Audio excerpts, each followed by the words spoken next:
জীবনে 7টি জিনিস আসার আগে আমল করুন, আমলের প্রতিযোগিতা করুন।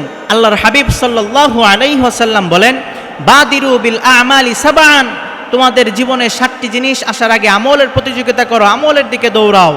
1 নাম্বার, হাল তানজুরুনা ইল্লা ফাকরান মুনসিয়ান, এমন দারিদ্রতা আসার আগে তোমরা আমল করো যেই দারিদ্রতা তোমাদেরকে আল্লাহ ভুলিয়ে দেয়, দিন ভুলিয়ে দেয়। 2 নাম্বার, আও গিনান মুতাদিয়া, এমন ধন সম্পদ হওয়ার আগে তোমরা আমল করো যে ধন সম্পদ তোমাদেরকে আল্লাহ বিরোধী বানায়, দিন বিরোধী বানায়।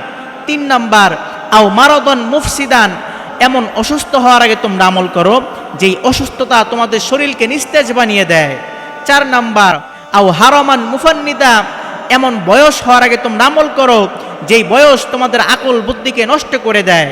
5 নাম্বার, আও মাউতান মুজহিজান, আচমকা হঠাৎ মৃত্যু হওয়ার আগেই তোমরা আমল করো, আমলের প্রতিযোগিতা করো।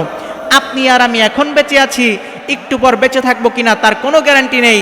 নবী বলেন তোমরা এখন থেকে আমল করা শুরু করে দাও। 6 নাম্বার, দাজ্জাল আসার আগেই তোমরা আমল করো। 7 নাম্বার, কিয়ামত হওয়ার আগেই তোমরা আমলের প্রতিযোগিতা করো, আমলের দিকে দৌড়াও।